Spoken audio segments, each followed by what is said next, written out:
محکمہ موسمیات کی پیش گوئی پر عمل کر سکتے ہیں فیاض صاحب کشمیر میں آئے دن موسم خراب رہتا ہے، اس صورت میں بارش کی جو پیش گوئی کی جاتی ہے کہ ہم اس کی بنیاد پر اپنے کام کاج کر سکتے ہیں، اس میں کوئی حرج تو نہیں ہے؟ نہیں، کوئی حرج نہیں ہے۔ یہ جو قرآن میں آتا ہے نا کہ بارش کا علم اللہ کے سوا کسی کو نہیں ہے، اس سے مراد بارش نہیں ہے، اس سے مراد ہے غیب کا علم، کیونکہ اس زمانے میں محکمہ موسمیات نہیں تھا تو پتہ ہی نہیں چل سکتا تھا اسباب کی دنیا میں کہ بارش کب ہوگی، تو اس لیے اللہ نے بتایا کہ غیب کا علم اللہ کے علاوہ کسی کے پاس نہیں ہے۔ تو اس کا یہ مطلب نہیں تھا کہ کوئی آلات دیکھ کے پتہ چلا لے کہ بارش کب ہوگی، تو اس کی بھی قرآن نفی کر رہا ہے، ایسا نہیں ہے، بلکہ یہ بہرحال جائز ہے، ثابت ہے کہ اگر کوئی ایسے سائنٹیفک آلات دریافت ہو جاتے ہیں اور ان سے پتہ چل جاتا ہے کہ کل بارش ہوگی تو یہ ہو سکتا ہے، ممکن ہے پتہ چل جائے۔ جیسے قرآن نے یہ بھی کہا کہ وما تدری نفس یعلم ما فی الارحام، اللہ تعالیٰ ہی جانتے ہیں کہ ماں کے رحم میں کیا ہے، لڑکا ہے یا لڑکی ہے۔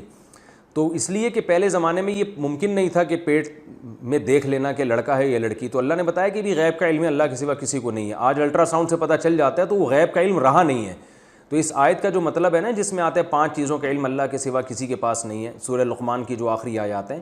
تو اس سے مراد اصل میں یہ بتانا ہے کہ غیب کا علم اللہ کے سوا کسی کے پاس نہیں ہے۔ تو اس زمانے میں یہ 5 چیزیں غیب سمجھی جاتی تھیں،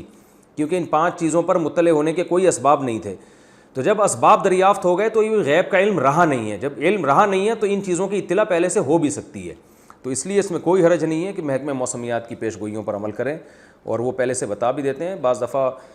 یقینی بتا دیتے ہیں کہ کل بارش ہوگی یا نہیں ہوگی۔